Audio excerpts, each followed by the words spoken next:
Let's continue cataloging and evaluating some of the different reactions from right-wing figures to the invasion of Ukraine by Russian President Vladimir Putin over the last few hours. And things are changing so rapidly that it is hard to say this is where things are right now. But at least over the last few hours, we have not learned of any further push into Ukraine. So far, Vladimir Putin has recognized separatists in the Donetsk and Luhansk regions as independent and then sent troops in to keep the peace on the basis that these are now independent separatists who want to be part of Russia. Donald Trump, on a podcast interview we played last segment, thought that it was genius, savvy, and smart. Donald Trump also put out a written statement about what is going on in Russia, Ukraine. And as usual, it is riddled with the same contradictions and confusions that we have seen from Donald Trump for a long time. I will read it to you. Donald Trump publishing this yesterday. Quote, "If properly handled, there was absolutely no reason that the situation currently happening in Ukraine should have happened at all. I know Vladimir Putin very well, and he would have never done during the Trump administration what he is doing now. No way." Now, missing in that there's already a lot to analyze there. And I know that it's easy to just see the things Trump says and kind of write them off as the rantings of a lunatic, and that you would not be wrong to do that. But when he says Putin never would have done this during the Trump administration, what Trump wants you to believe is that Putin was scared of Trump, and so he never would have tried this during the Trump administration. The problem with that is twofold. Number one, Trump and the right's whole attitude to Putin during the Trump administration was, we should be nice to Putin, not that we should be tough with Putin. So Trump's idea that Putin wouldn't have done this during the Trump administration because Trump's so tough goes directly counter to the narrative they were giving us, which is Trump is friendly and correct to be friendly with Vladimir Putin. That's number one. The second piece is it's possible. Let's imagine that Trump is right. Putin would never even have thought of this during the Trump administration.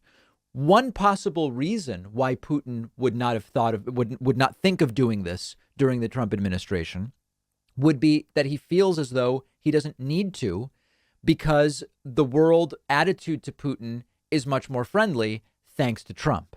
And one foreign policy analysis, one section of foreign policy analysis about why Putin is doing this now is, well, with Trump gone and Biden here, the global community is more hostile to Russia when it comes to NATO expansion, when it comes to whatever, Nord Stream, etc.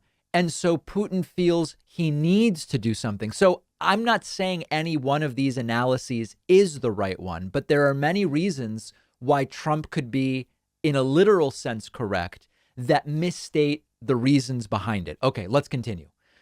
Back to the quote. "Russia has become very, very rich during the Biden administration, with oil prices doubling and soon to be tripling and quadrupling." Now, Trump is trying to link Biden to gas prices going up. And of course, oil prices rather, started going up during the Trump administration due to the resurgence in demand as COVID started to wane, or at least we thought it was starting to wane. And so that increase started under Trump and it simply continued under Joe Biden. Presidents have very little that they can do about gas prices and oil prices. There's a strategic petroleum reserve. We've talked about that, but it is not even fair to say that it is related to Biden. But Donald Trump wants you to think that it is. Lastly, the weak sanctions are insignificant relative to taking over a country and a massive piece of strategically located land. So here Trump is acting tough. Now it has begun. Oil prices are going higher and higher. Putin is not only getting what he always wanted, but getting, because of the oil and gas surge, richer and richer. The U.S. was energy independent under the Trump administration. We actually still are. We did that story Monday. An independence we never had before. Oil prices would have remained low. Now what a mess our country is in. So just about everything Trump is saying there is wrong, lie, or deceptive, and it should be interpreted as such. But the biggest sort of most obvious hypocrisy from the right at this point in time is They were always talking about we shouldn't be super tough with Russia. Democrats want us to have a bad relationship. They want to be strict. They want to sanction. They want to be tough. And at the same time, now they're saying, well, Biden's not being tough enough. And we talked about the sanctions earlier.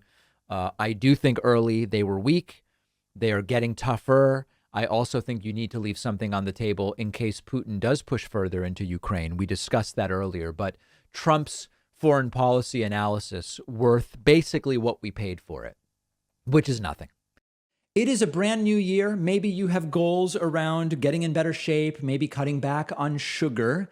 That's why you should check out our longtime sponsor, Magic Spoon. Magic Spoon tastes exactly like the delicious sweet breakfast cereals you loved as a kid, but Magic Spoon has 0 grams of sugar, 14 grams of protein, and only 4 net carbs. So it's perfect if you're doing low carb or keto, or if, like me, you just try to limit your sugar intake. You can build your own variety pack with flavors like cocoa, fruity, frosted, peanut butter, cinnamon, cookies and cream, waffle maple, blueberry. That's my favorite.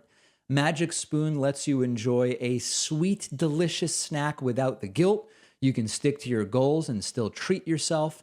And if you don't love Magic Spoon as much as I do, they'll give you all of your money back, no questions asked. Magic Spoon is giving my audience $5 off when you go to magicspoon.com/Pacman and use the promo code Pacman.